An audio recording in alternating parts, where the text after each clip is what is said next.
Good evening, everyone.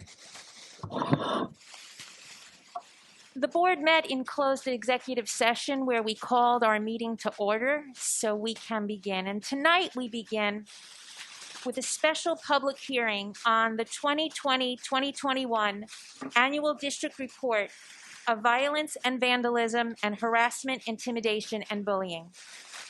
So to get that report, I'm going to introduce Dr. Lee McDonald.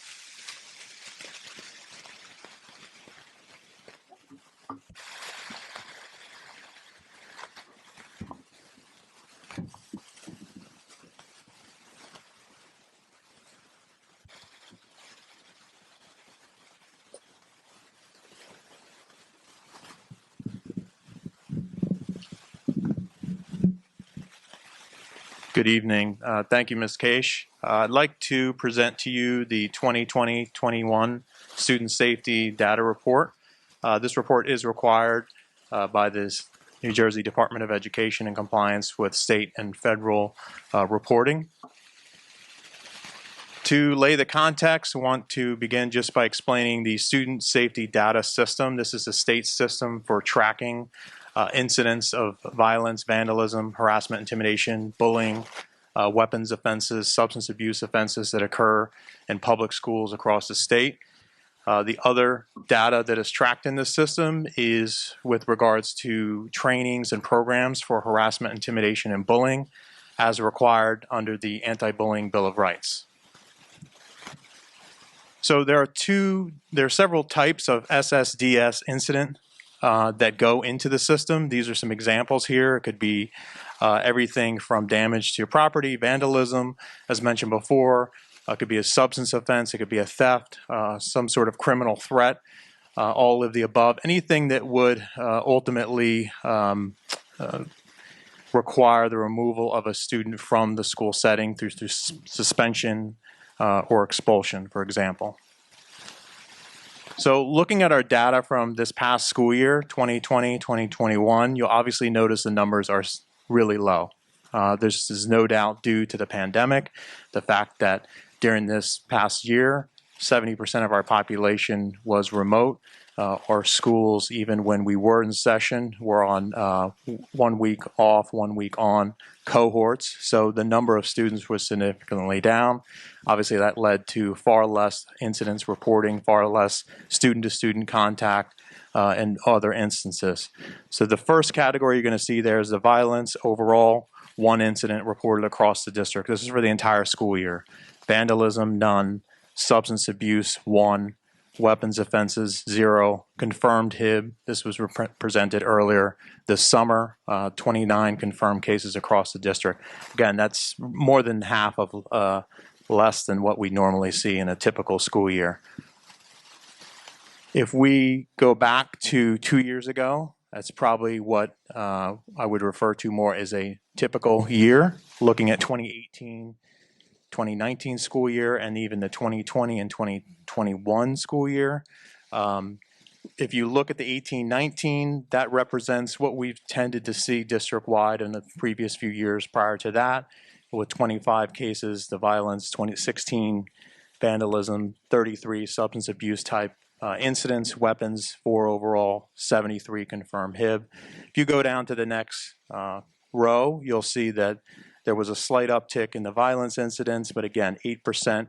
Everything else down 63%, down 73%, down 25%, 26% overall with the confirmed HIB. If you'll recall, in March of 2020, that's when we went out during the onset of the pandemic. And then those numbers significantly increased this past school year, 2020-2021, 100%, 97%, way down. So I would expect in the current school year, being that we're back in, that our numbers would come back up naturally. The next set of data that's reported in the SSDS system is with regards to HIB trainings and programs, again, required under the Anti-Bullying Bill of Rights. This is everything from our Student Assistance Counselor, SAC, anti-bullying specialist classroom lessons. They push into the classroom to talk to students about what HIB is, what it isn't, what's peer conflict, how to have respectful conversations, how to recognize differences and whatnot. Each school has its own school climate initiative and plan that we come together twice a year as part of our school climate summits and share this information school to school. For example, we've had schools that look at peer-to-peer relationships, adult-to-peer relationships in the building, focused on that. We've had other buildings do take on different types of initiatives based upon the data that comes from our school climate and culture surveys. We have parent-teacher association engagements where our counselor will present to parents to explain to them what normal conflict might be, what HIB might be, and so forth. We have trainings that occur for our staff on a yearly basis. We also have trainings that occur for our anti-bullying specialists and our school administration. And then there's other various external professional development opportunities. So this is the Week of Respect in all New Jersey schools, October 4th through 8th. This is required to be recognized by the district, but we take this as an opportunity to really celebrate all the positive things that are happening in our schools around social emotional learning, character education, providing age-appropriate instruction, again on HIB, whether that's classroom lessons, whether that's themes that we're doing school or district-wide. For example, school-wide themes tomorrow here at Grover Middle School is Wellness Wednesday, and it recognizes mental health awareness, and the whole idea is to respect others and have an understanding of what mental health is, normalize it, if you will, to understand that despite what you think is happening or know about somebody, you may not know everything, and to respect those differences and understand where they're coming from. Again, teaching that empathy skill. Character education, especially if you look at our K-5 schools, classroom lessons that occur from our school counselors. These could be read-alouds that recognize an underlying story for students to hear about what it means to be respectful and recognize differences. Welcoming rituals, making sure that that classroom is a welcoming environment and facilitating a morning discussion. Anti-bullying upstander pledges that we do, kindness wall, respect, word cloud. These are all different types of things that are happening across the district this week.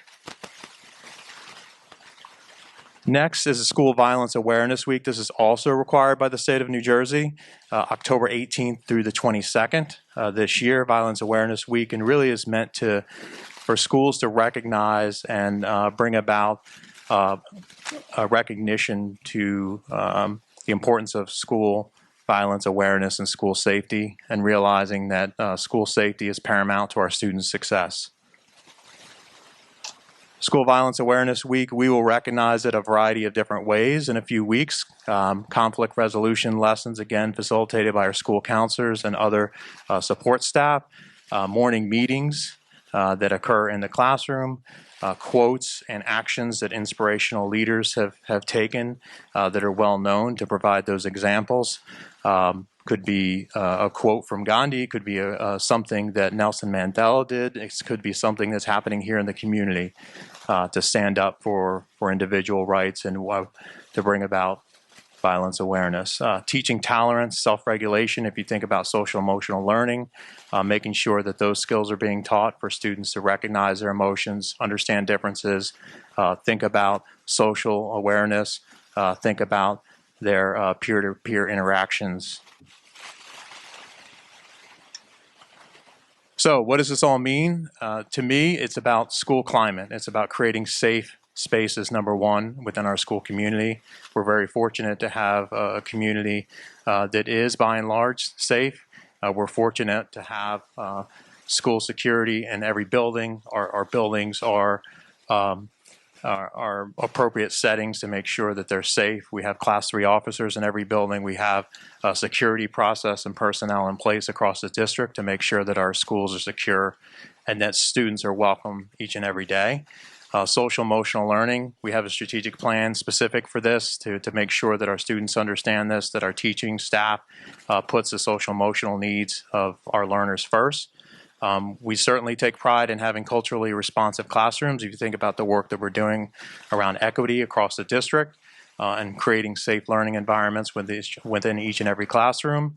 Mental health education, again, normalizing that to understand that mental health is not taboo. It's something that many people struggle with, and it's something that you can get help with no matter what you're struggling with.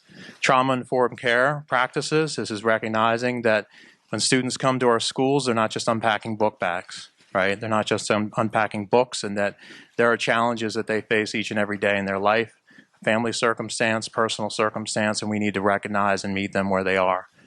Restorative practices, when we do have an incident that requires some sort of disciplinary action. Of course, we have a code of conduct, but we want to make sure that that student has an opportunity to learn and grow from that experience, to repair relationships, to reflect on their actions, so that ultimately we can correct the behavior and improve the situation, improve the character of that individual.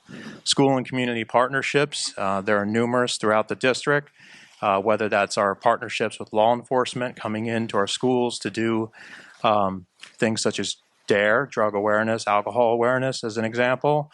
Our community agencies that exist that support our mental health, our community agencies that also support other endeavors that we are a part of in the school district. In closing, I'll leave you with our mission statement. The last part especially, our ultimate goal is to empower all learners to thoughtfully contribute to a diverse and changing world with confidence, strength of character, and love of learning. If you look at each one of those clip arts there, they all represent our strategic plan. When you think about goal 4, the equity component, when you think about our social emotional learning with goal 3, when you think about goal 2 and our global confidence, and our goal 1 with regards to student-centered learning. This is just part of the overall plan to make sure that our students are healthy and safe, and that our schools are welcoming opportunities to learn and grow. Thank you. Thank you, Dr. McDonald. Do any members of the board have any questions? Thank you.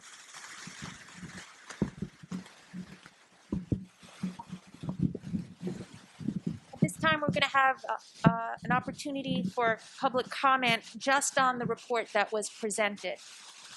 The board invites thoughts and reactions on the annual district report of violence and vandalism and harassment, intimidation, and bullying from members of our community who are present.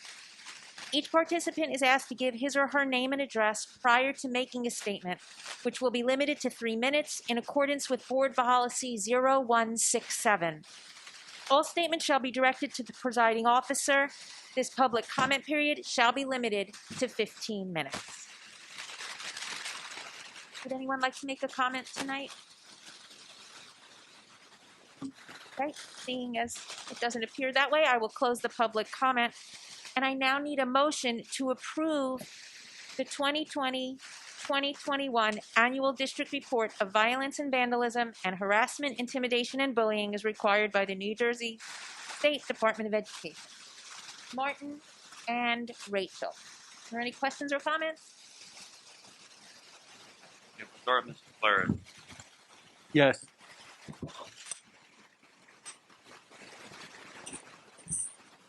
Ms. Ho, Yes. Ms. Krug, Yes. Ms. McEwen, Yes. Ms. Maliga, Yes. Mr. Whitfield, Ms. Dovich, Yes. Ms. Juliana, Yes. and Ms. Cage. Yes. And that will adjourn this special hearing, and we can now return to our regular public meeting.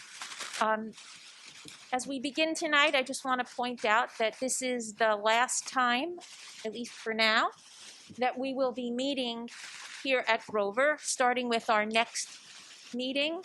Anyone who wants to come and join us will come to the board office where we used to meet before the pandemic, and that will start next time. All right. That brings us to the first opportunity for public comment. Oh, I'm sorry. Yes. You know what else is new tonight is we have our student reports. They have not been with us in person for a long time, so we're super happy that they're here tonight. We will start now with the report coming from High School South.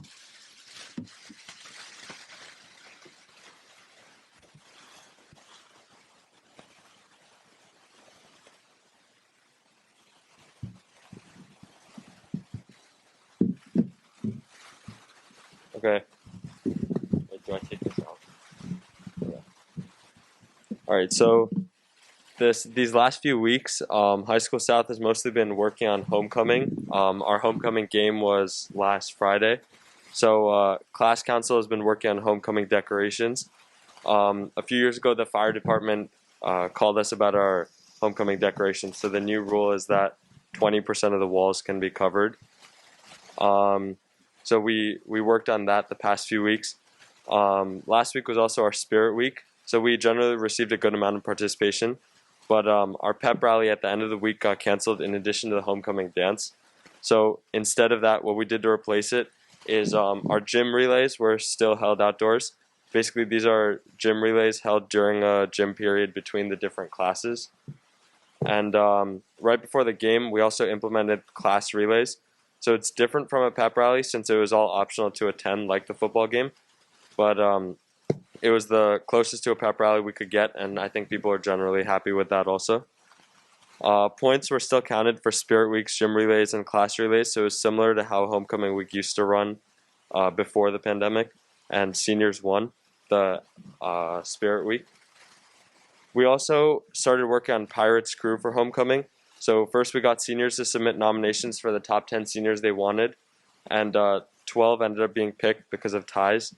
But then the entire school voted for 5 out of these 12 seniors, and they were presented during halftime at the football game. The reason we started Pirates Crew instead of the traditional King and Queen was so that it's reflective of the whole student body, and it's more inclusive. And also during Spirit Week, last week, we also worked with the PTSA to collect canned food for donations. Over the past few weeks, we've also started selling merchandise in the school store. So we sold merchandise at the football game as well, and the revenue we've gotten so far still needs to be determined. But yeah, those are the major events we've been working on the past few weeks. Great, thank you so much. Next up is our representative from High School North.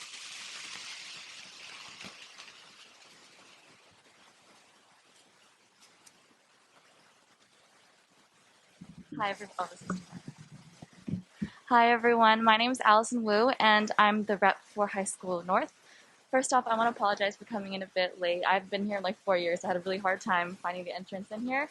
But I'm really excited to be here in person. Last year, me and Eddie served as the reps as well.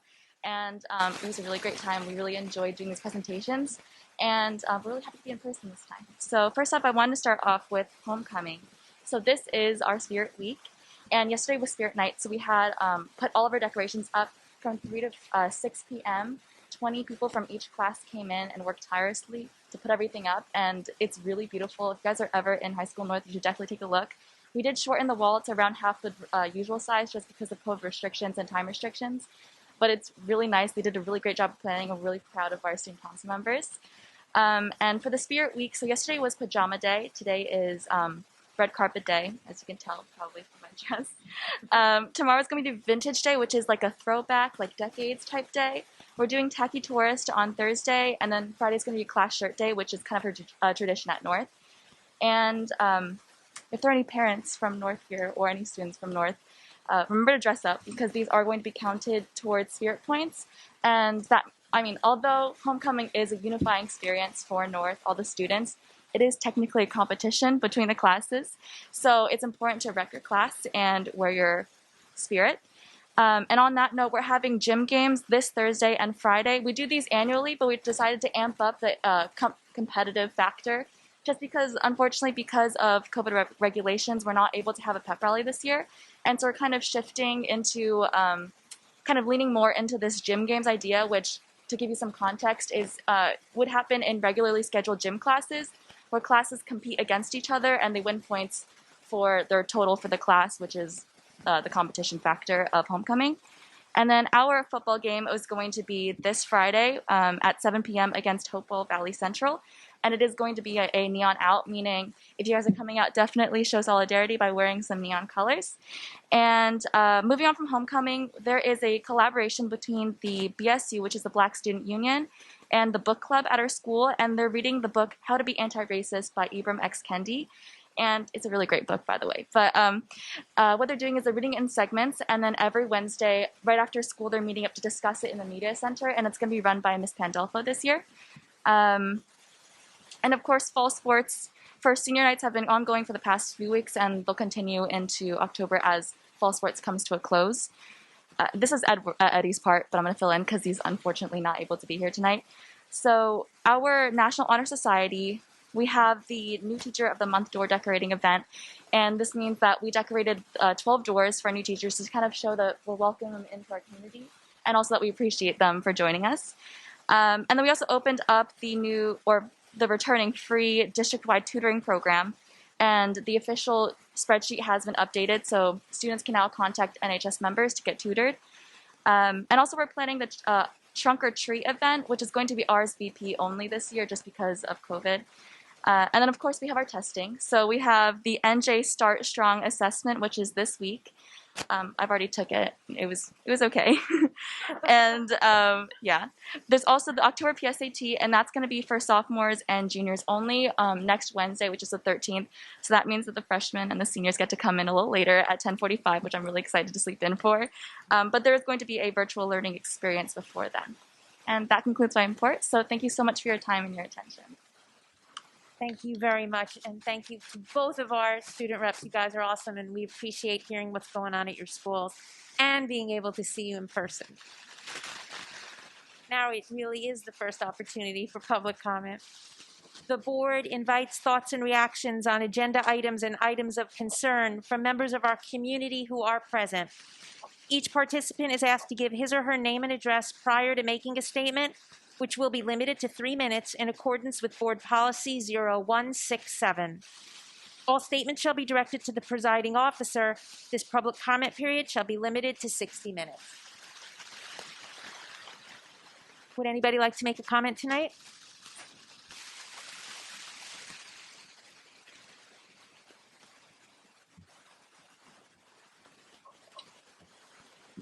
Hello, good evening.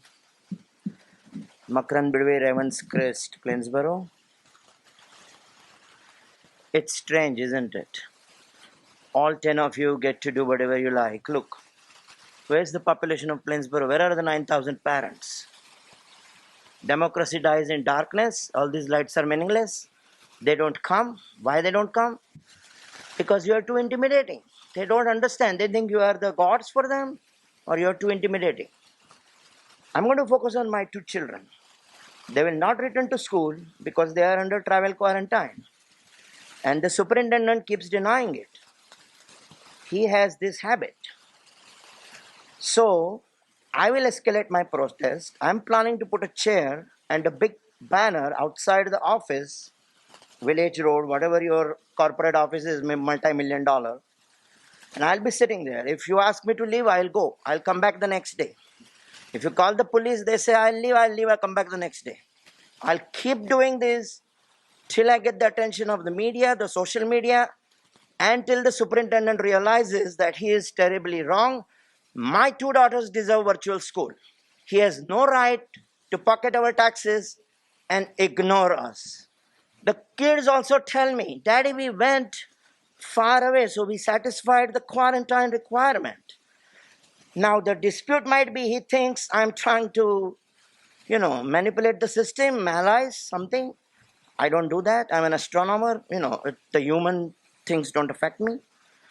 So the bottom line is, no. If all 9,000 parents can go out from Quad State, all 9,000 parents will deserve a travel quarantine. The question is, are even 9 doing that? I don't know. There are 147 quarantines. I don't know how many have traveled. But the truth is, if some parent is willing to do that, or he or she has a business and they go out and they do that, and they have a right to ask for a travel quarantine, and it's safe for the community. Quarantine has been a 1,000-year-old process when there were no vaccines. Quarantine is a serious business in terms of protecting everybody else. I don't know, you probably know, you must have read some reports, how they used to quarantine when the ships first came to America, when they were actually trying to find the Indian spices, and they came here, and sailors were sick. They would put them in like a cellar, or they would throw them off board. right? You can't throw a softball because we came from Maryland. But our children have a right to stay home. And they have a right to get virtual. Now, I am not starting a fight, but I am going to fight for my daughters. And I hope I made it clear that if you see a chair there, don't be offended. Thank you. Thank you.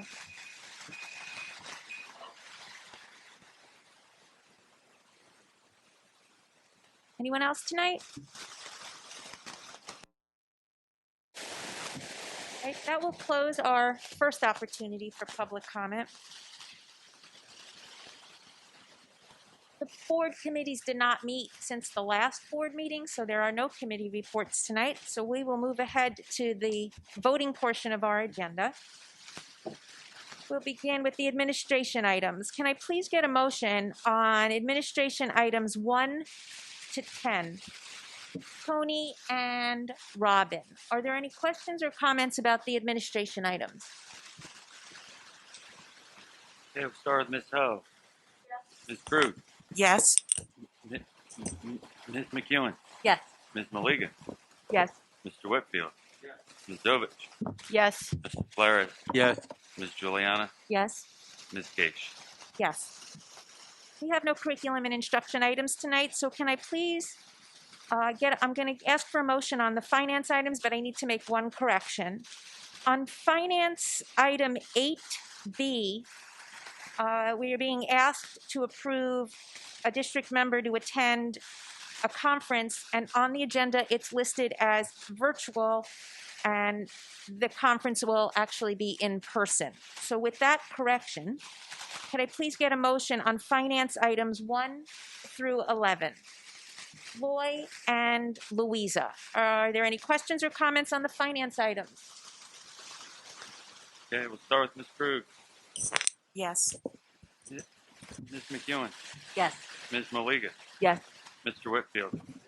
Ms. Dovich. Yes. Mr. Flores. Yes. Ms. Ho. Yes. Ms. Juliana. Yes. And Ms. Gage. Yes. Could I please get a motion on personnel item 1 plus our blue and green addenda?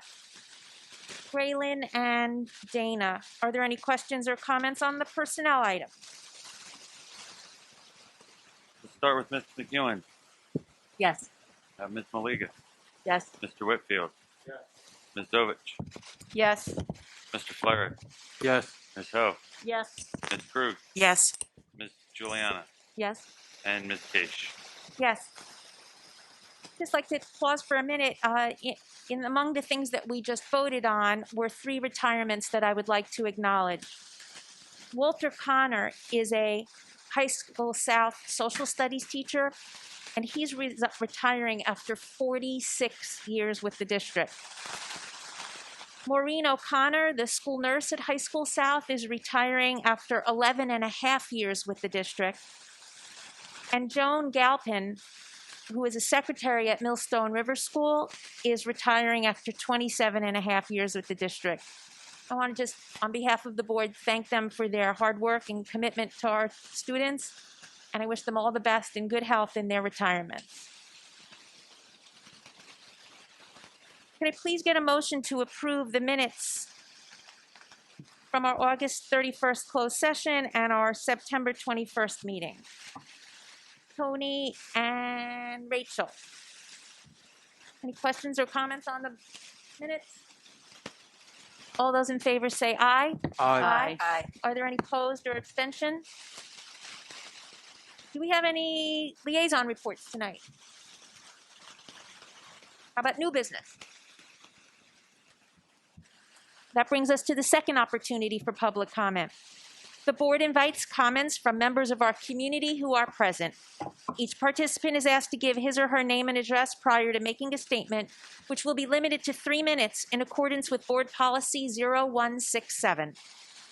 All statements shall be directed to the presiding officer. This public comment period shall be limited to 15 minutes. Would anybody like to make a comment? Okay, I'll close that. And I guess I'll just take a motion to adjourn. Louisa and Dana, all those in favor say aye. Aye. Aye. We are adjourned. We'll see you at the board office next time. Bye, everybody.